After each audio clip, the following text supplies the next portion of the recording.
2 বছর আগে টেলিভিশনে বিজ্ঞাপন আসলো,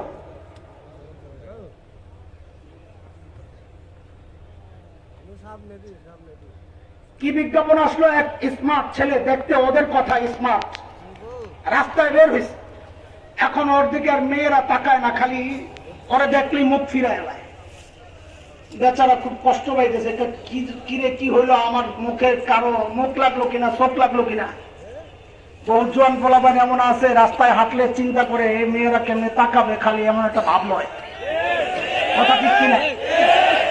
আচ্ছা ঠিক আছে ঠিক আছে, ওনারা দাঁড়ায় রয়েছে, এখন বসবে কই? আপনারা একটু চাপার চেষ্টা করেন। আচ্ছা ঠিক আছে, কথা বলেন না, কথা বলেন না। ঢাকার মেহমানরা একের পর এক আসতেছেন, আপনারা এত দূরে থাকেন, আমাদের আসতে তো মধ্যরাত হয়, এখন করবেন কি? ঠিক আছে, এরপরে আবার আরেকজন দেখছি, মাস্তানো আসছে, ওবায়দুর রহমান হুসাইবি দামাত বারাকাতুহু আলাইহি। খালি জওয়ান না, পোলা ভাই, জওয়ান করলেও ভুলে তাগড়া তাগড়া। তো খেয়াল করে, বহু পোলাপান আছে রাস্তায় হাঁটলে যখন মেয়ে দেখে, সোজা হাঁটতেছে, মেয়ে দেখছে ওটা সুন্দর একটা জামাটার একটা।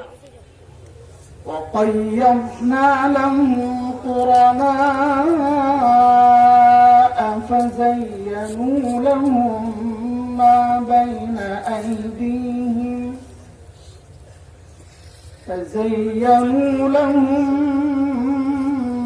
بين أيديهم وما خلفهم وحق عليهم القول في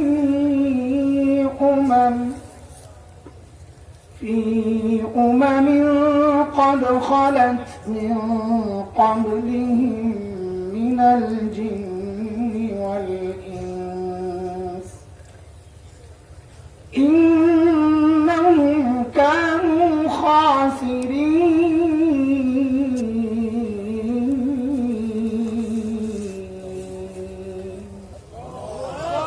آمنت بالله صدق الله العلي العظيم.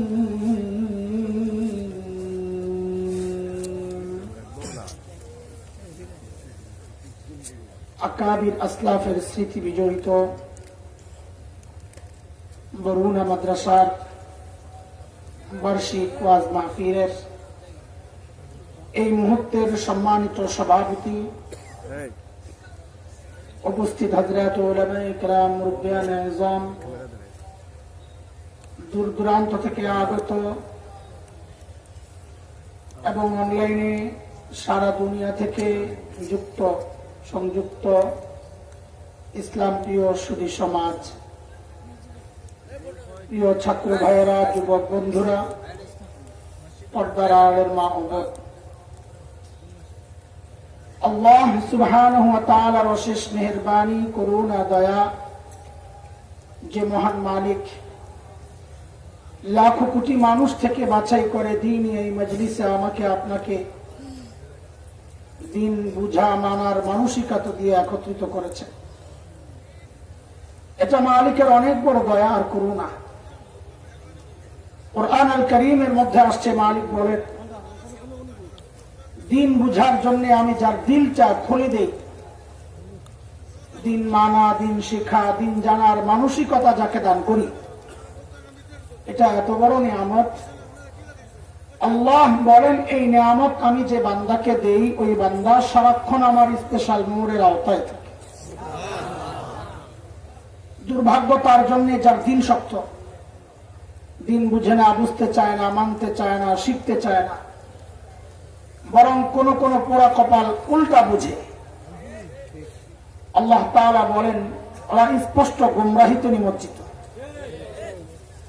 সূরা জুমার আয়াত নাম্বার 22 রব্বে কারীম এই কথাটা বলেছেন। মালিক বলেন, আফামান শারাহা আল্লাহু সাদরাহু লিল ইসলাম ফাহুয়া আলা নূরিন মির রাব্বিহি ফাওয়াইলুল লিল কাসিয়াতি কুলুবুহুম মিন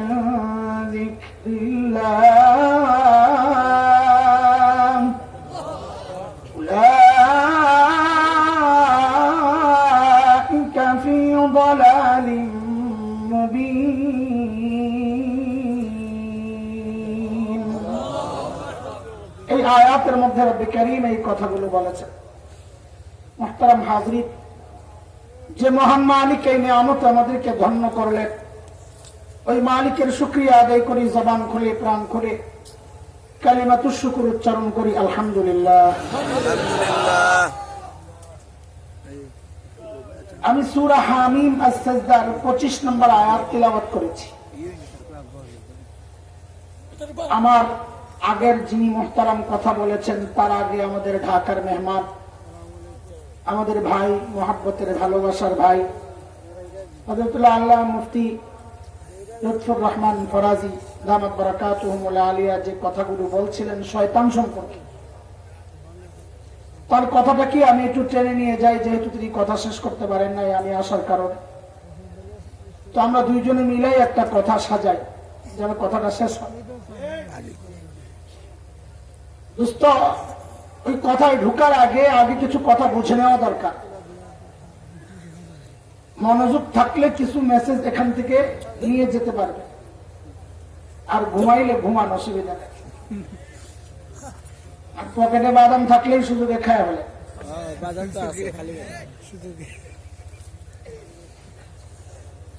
আচ্ছা বলেন তো, এখানে এমন কোন বাবা আছে যে বাবা তার সন্তানকে একটা বন্ধ ঘরে আটকায়া বাহির থেকে লাগানো, বের হওয়ার কোন রাস্তা নেই, এমন এক ঘরে আটকায়া বিষাক্ত সাপ ছেড়ে দিতে পারে এমন কোন বাবা আছে? কোন সুস্থ বাবার পক্ষে এটা সম্ভব? একজন বাবা তার সন্তানকে যতটা ভালোবাসে, আল্লাহ সুবহানাহু ওয়া তাআলা তার বান্দাকে তার চেয়ে বহু বহু গুণ বেশি ভালোবাসে।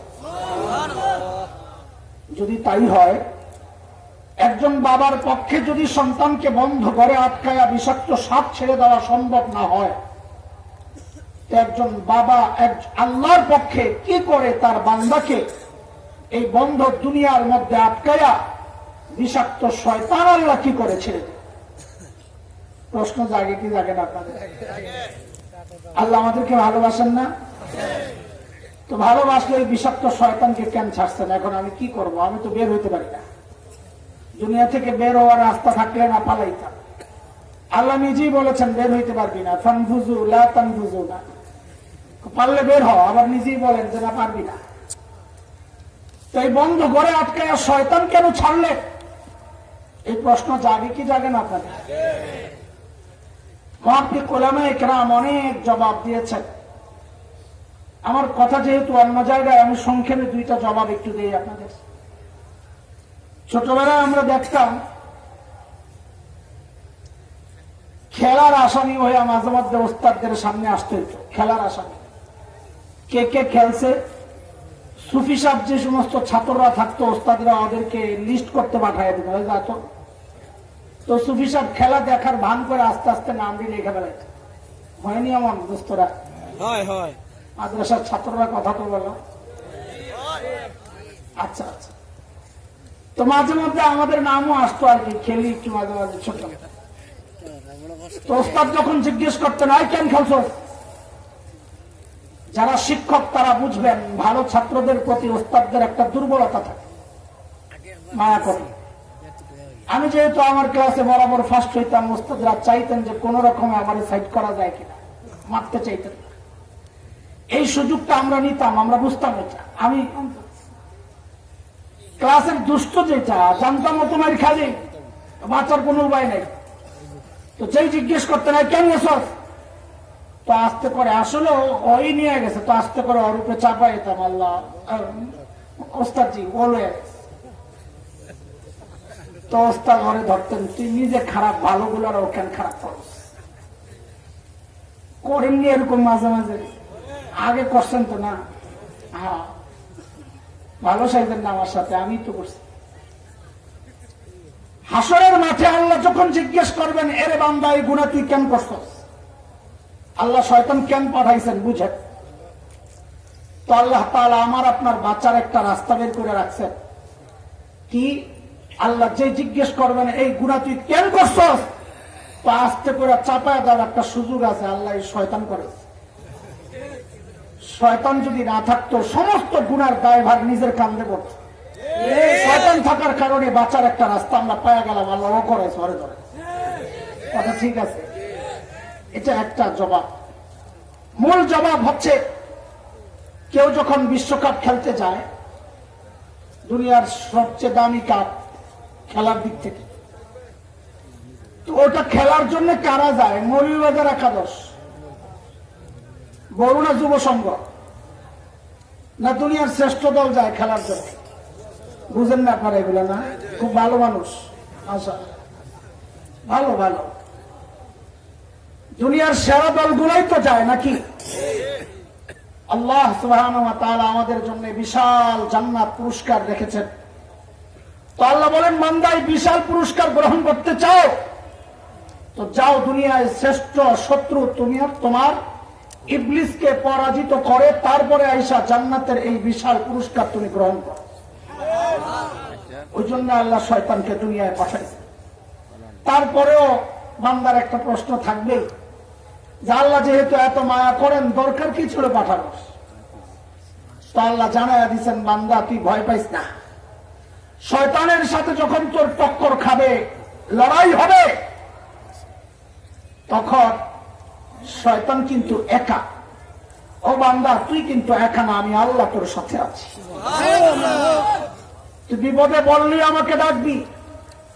আর আল্লাহ শয়তানকে জানায়া দিছে, এই শয়তান, আমার কোন বান্দা যদি আমাকে ডাকে, আমার সাহায্য চায়, ওটা কিন্তু আমার বান্দা, ওই বান্দার উপর তোর কোনো কর্তৃত্ব চলবে না।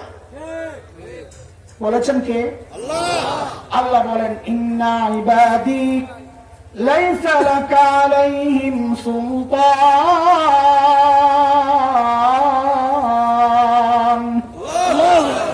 শয়তানটা আমার বান্দার উপর তোর কোনো কর্তৃত্ব চলবে না। আল্লাহ দুনিয়ায় শয়তান ঠিকই পাঠাইছে, কিন্তু আমাদেরকে একা ছেড়ে দেন নাই। দোস্ত, আল্লাহ শয়তান কেন্দ্রিক আমাদের উপর তিনটা দয়া করেছেন। কয়টা? কথা বলেন। বয়ানে ঢুকার আগে এই কথাগুলো না বুঝলে বয়ান বুঝবেন না, এই জন্য একটু বুঝাই নিতেছি আগে ভূমিকা হিসাবে, বয়ান শুরু করি নাই। কয়টা দয়া করেছেন শয়তান কেন্দ্রিক? কথা বলেন। বিশাল মজমা, কথা বললে তো আশেপাশের মানুষ জোর দেওয়ার কথা। বলেন কয়টা? এক নম্বর হচ্ছে শয়তানের চক্রান্তের ধরন। কোন কোন লাইনে, কোন প্রক্রিয়ায় শয়তান আমাকে আপনাকে ধোঁকা দেয়, এই গোমর আল্লাহ ফাঁস করে দিচ্ছে। শত্রুকে পরাজিত করার জন্য শত্রুর ঘাঁটিতে গোয়েন্দা পাঠানো হয়, গুপ্তচর ঢুকানো হয়। কেন? যেন শত্রুর সমস্ত প্ল্যান প্রোগ্রাম সামনে আনা যায়, ওই অনুযায়ী মোকাবেলা করা সহজ হয়। আল্লাহ আমার আপনার জন্য সর্বপ্রথম দয়া করেছেন, শয়তানের সমস্ত প্ল্যান প্রোগ্রাম, চক্রান্তের ধরন, প্রক্রিয়া সব আল্লাহ আমাদের সামনে ফাঁস করে দিচ্ছেন, যেন শয়তান মোকাবেলা করা আমাদের জন্য সহজ হয়ে যায়। এক নম্বর। দুই নম্বর দয়া, শয়তানকে মোকাবেলা করার জন্য আল্লাহ আমাদের হাতে শক্তিশালী অস্ত্র উঠাইয়া দিচ্ছেন, এই অস্ত্র শয়তান মোকাবেলা করে। তিন নম্বর দয়া আল্লাহ করেছেন, ও বান্দা, অস্ত্র ব্যবহার করতে পারস নাই, মাইর খাইছিস না শয়তানের হাতে, শয়তানের বিষাক্ত ছবলে ক্ষতবিক্ষত হয়েছিস না, তো তুই নিরাশ হইস না বান্দা, নিরাশ হইস না। এইগুলো আমি তোকে একটা ওষুধ দিয়ে দিলাম, এই ওষুধটা তুই ব্যবহার করবি, তো সাথে সাথে আমি আল্লাহ তোকে শয়তানের বিষমুক্ত করে দিব। কয় দয়া? বলেন কয় দয়া? আমি যে আয়াত পড়েছি সূরা হামিম আস-সাজদা আয়াত 25, ওই আয়াত আল্লাহ প্রথম দয়া সম্পর্কে বলতেছেন। মালিক বলেন, وَقَيَّضْنَا لَهُمْ قُرَنَاءَ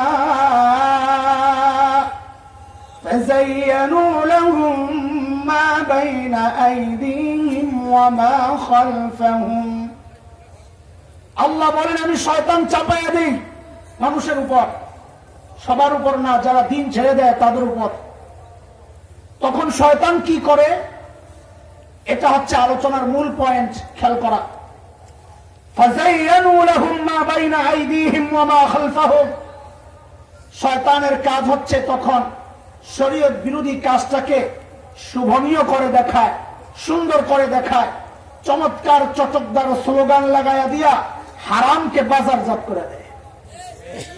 উদাহরণ না দিলে বুঝবেন না। বাকি এটা মাথায় ঢোকার আলোচনার বিষয় কি, শয়তানের ঢোকার প্রক্রিয়া শোনাইতেছি আপনাদেরকে, যেন সতর্ক থাকতে পারে। আলেম হিসাবে আমাদের দায়িত্ব আপনাদের চোখ খুলে দেওয়া, চোখে গুতা মারে খুলে দেওয়া। মাঝে মধ্যে ওয়াজ হয়, আমার বয়ান এরকমই হয়, মাঝে মধ্যে করি ওয়াজ, মাঝে মধ্যে হয় ওয়াশ। কি হয়? ওয়াশ পর্যন্ত না, দোলাই দোলাই কি, মাঝে মধ্যে হয় ওয়াজ, মাঝে মধ্যে হয়। আজকে সারাদিন মনে হয় আপনারা ওয়াজই শুনছেন, সামনে ওয়াজই শুনবেন। আমি কিছুক্ষণ একটু ওয়াজ করি, এরপরে সুযোগ পাইলে আবার ওয়াজ করবো ইনশাআল্লাহ, যদি সুযোগ থাকে আর কি। এখন কি চলবে কিছুক্ষণ? আরে বলেন বলেন, কি চলবে? ওয়াজ ওয়াজ ওয়াজ করলে আবার অনেকে কষ্ট পায়, ভাল লাগে না। কারণ ছোটবেলায় দেখছি বাচ্চাদেরকে গোসল করাইতে গেলে ওয়াশ, এটাও তো একটা ওয়াশ। তো বিশেষ করে শীতকাল হইলে গোসল করাইতে গেলে বাচ্চারা কি করে? কান্নাকাটি করে। মা যে গোসল করায় সে কি বাচ্চাকে ভালোবেসে গোসল করায় না শত্রু হিসাবে গোসল করায়? ভালোবেসে। উম্মতের আলেমরা যখন আপনাদেরকে ওয়াশ করে শত্রু ভাইবেন না, আমরাও আপনাদেরকে ভালোবাসাই ওয়াশ করি। কেন? আপনার দিল পরিষ্কার হইলেই তো ওয়াশটা ভিতরে ঢুকবে। এই জন্য কিছুক্ষণ ওয়াশ চলবে। কি চলবে? আরে বলেন না একটু। বয়ানের কথা বুঝেন, শয়তানের চক্রান্তের ধরন দেখাইতেছি। ধরনটা কি? হারামকে বাজারজাত করতে শয়তান চটকদার স্লোগান লাগায়, সুন্দর করে দেখাবে আপনার সামনে। আপনি দেখেন, আপনার চারপাশের কথা বলুন, আসমানের উপরের কথা না, জমিনের নিচের কথা না, এই কথাগুলো আপনার পাশের ঘরের। আপনার ঘরের আপাতত বললাম না, আপনি কষ্ট না পান, এই জন্য আপনার পাশের ঘরের কথা বললাম, আপনি শুনতে থাকেন। শরীয়তের বিধান হচ্ছে, মালিক বলেন, লা তাকতুলু আওলাদাকুম খাশিয়াতা ইমলাক। এরে আমার বান্দা, দারিদ্রতার ভয়ে সন্তান হত্যা করা যাবে না। নাহনু নারযুকুহুম ওয়া ইয়াকুম। ওই সন্তান যাকে হত্যা করতে চাও তাকেও আমি আল্লাহই খাওয়াই, তোমাকেও আমি খাওয়াই। খাওয়ান কে? আরো জোরে খাওয়ান কে? নবী আলাইহিস সালাম বলেন, তাযাওয়াজুল ওয়াদুদাল ওয়ালুদ ফাইন্নী মুকাসিরুম বিকুমুল উমাম। এরে আমার উম্মত, ওই নারীকে বিয়ে করো যে নারী স্বামীকে বেশি ভালোবাসে। যে নারী বলে, পুরাবান চিন্তা করে গেছে, হুজুর বিয়ার আগে কেমনে বুঝুন জামাইরে ভালোবাসা না বাসা, প্রেম করতে হইব নাকি? নাউজুবিল্লাহ। ওই মেয়ের মারে দেখ বাবার সাথে কি করে, ওই মেয়ের বোনকে দেখো বোন জামাইয়ের সাথে কি করে। যদি দেখো কোন পরিবারের মেয়েরা জামাইয়ের আগে আগে আগে খবর জানানো যাস না, ধরা খাবে। আমি ঢাকা নিউ মার্কেট এলাকায় থাকি, তো ঈদের সময় দেখি মাঝে মধ্যে রাস্তা, আমার বাসার থেকে মসজিদে আসার সময় দেখি আর কি, মার্কেটে তো ঘুরি না। তো মহিলারা সামনে আগে আগে হাঁটে, আর পিছনে যে পুরুষ, আল্লাহ বগলের নিচে এই বগলে এক ব্যাগ, এই বগলের নিচে এক ব্যাগ, দুই হাতে দুইটা জিঙ্গা ঠেলা গাড়ি পিছন দিয়ে হাঁটতেছে। খবরদার ওই পরিবারে যাইস না, তোরে গোলাম বানায় ছেড়ে দিবে। কথা বুঝে আসছিনি বলা ভাই? পরামর্শ দিতেছি, অভিজ্ঞ পাবলিক পরামর্শ দিতেছি, শোন। আল্লাহর হাবিব বলেন, তাযাওয়াজুল ওয়াদুদাল ওয়ালুদ। এরা আমার উম্মত, ওই নারীকে বিয়ে করো যে নারী স্বামীকে বেশি ভালোবাসে। ওই নারীকে বিয়ে করো যে নারী সন্তান বেশি প্রসব করে। অনেক পরিবারের মেয়ে এমন আছে যাদের বাচ্চা বেশি হয়, তবে বলেন ওদেরকে বিয়ে করো। কেন? ফাইন্নী মুকাসিরুন বিকুমুল উমাম। কারণ হাসরের মাঠে আমার উম্মত বেশি, এই নিয়ে আমি গর্ব করব। ও দোস্ত, সুবহানাল্লাহ তো বড়। আল্লাহর নবীর গর্বের জায়গায় জন্ম নিয়ন্ত্রণের নামে তুমি আমি কুঠারাঘাত করতেছি। মুফতি সাহেবরা জরুরতের কারণে কোন রাস্তা দেখাবেন সেটা ভিন্ন, কিন্তু মূল ফতুয়াটা কি একটু জোরে সরে বলেন। জন্ম নিয়ন্ত্রণ করা এত আস্তে আমি আশা করি না, আরো চিল্লায় বলেন জন্ম নিয়ন্ত্রণ। জন্ম নিয়ন্ত্রণ বিধানকার, বিধানকার। আয় হায়, শয়তান চটকদার স্লোগান লাগাইছে হারামকে বাজারজাত করতে। কি লাগাইছে? সুখী পরিবার। কি লাগাইছে? আরে বলেন না, কি লাগাইছে? কসম আল্লাহ, কসম আল্লাহ, দিন অমান্য করে, দিন বিমুখ হয়ে, শরীয়ত বিরোধিতা করে কেউ সুখী হতে পারে না। কথাটা আল্লাহ বলেছেন, ومن أعرض عن ذكري فإن له معيشة ضنكا ونحشره يوم القيامة أعمى قال رب لم حشرتني أعمى وقد كنت بصيرا قال كذلك أتتك آياتنا فنسيتها وكذلك اليوم تنسى। পুরা আয়াতের তরজমা করলাম না, মূল কথা হচ্ছে আল্লাহ বলে যে শরীয়ত মানবে না, আমি ওর কলিজায় আগুন লাগায় দিব, আগুন আগুন। এর বাস্তবতা আমরা দেখেছি কদিন আগে। বিলাসবহুল ফ্ল্যাটে থাকে, সম্পদের অভাব নাই, সন্তানরা প্রতিষ্ঠিত, কিন্তু জাতি কি দেখলো? নিজের জন্য কেনা, নিরাপত্তার জন্য কেনা পিস্তলটা দিয়ে নিজেকে গুলি করে হত্যা করলো। কেন? দিন মানবা না তো কলিজায় আগুন লাগবে, আগুন। মাদ্রাসার হুজুর বেতন পায় ৬,০০০, ৩ মাস বাকি, ৬ মাস বাকি, শোয়ার আগে ঘুমায় যায়। সুখ আর সুখ, বিশ্বাস হয় না? না, আপনার বউ পাঠাইয়া হুজুরের বউর কাছে খবর লয়ে, ঠিক বোন তোমার জামাই বলে বেতন পায় মাত্র ৬,০০০, চলো কেমনে? কাপড় চোপড় ঠিকঠাক মতো দেয় তো? তো দেখবেন হুজুরের বউ সর্বপ্রথম যে একটা আলহামদুলিল্লাহ পড়বে, আপনার জিন্দিগিতে এমন একটা আলহামদুলিল্লাহ পড়ার তৌফিক হয় নাই। এরপর কি বলবে? কাপড় চোপড় ঠিক মতন দেয়, বলে আলহামদুলিল্লাহ। এখনো তো তোমার গায়ে যে কাপড় আছে এর চেয়ে বেশি কাপড় আমার গায়ে, তোমার তো এদিক দিয়া কাটা, ওদিক দিয়া কাটা, এদিক দিয়া কাটা, আমার পুরোটাই ঢাকা। কথা ঠিক, কথা ঠিক। তুমি যখন বের হও, লেনটা হয়ে বের হও, আমি পুরা ভেতরেও কাপড়, বাহিরেও কাপড়, বোরকা কোট পাট পরে বের হই। সুখে তারাই আছে, প্রকৃত সুখ। জিজ্ঞেস করে যায় দেখে, মানুষ বললে খাদ্যের অভাব হয়, এই চিন্তা একটা ভুল চিন্তা। ইসলামও স্বীকার করে না, বর্তমানের অর্থনীতিবিদরাও এটা স্বীকার করে না। বর্তমান দুনিয়ার অন্যতম শ্রেষ্ঠ অর্থনীতিবিদ কলকাতার অমৃত সেন, কয়েক বছর আগে নোবেল পুরস্কারের জন্য তিনি বিবেচিত হয়েছিলেন যে গবেষণার জন্য। কি ছিল সেই গবেষণা? তিনি প্রমাণ করে দেখিয়েছেন মানুষ বললে খাদ্যের অভাব হয়, এই কথা ভুল। তার গবেষণার একটা পাঠ আমি আপনাদেরকে শোনাই, বড় আজীব আজীব কথা তিনি লিখেছেন। তিনি দেখিয়েছেন মানুষ যদি বাড়ে একজন, খাওয়ার মুখ বাড়ছে কয়টা? কথা বলে না, আরে কয় দিক দিয়ে খান আপনারা? মানুষ বাড়ছে একজন, খাওয়ার মুখ বাড়ছে কয়টা? দেখো, মানুষ বাড়ছে একজন, খানার মুখ বাড়ছে একটা, অথচ কর্ম হাত বাড়ছে 2টা। কয় হাত নিয়ে দুনিয়ায় আসছে? খাওয়াই না কয়জন, কামাই না কয়জন, তাহলে খাদ্যের অভাব কেন হবে? এক চরম বাস্তবতা আপনি নিজে দেখেন। 30 বছর আগে মুরব্বীদেরকে জিজ্ঞেস করে, আঙ্গুর আঙ্গুর এটা স্বাভাবিক কোন খাবার ছিল না, এটা ছিল রুগীর খাওয়া। অসুস্থ রুগী দেখতে যাবে, আঙ্গুর কিনতে হবে, কই পাওয়া যাবে?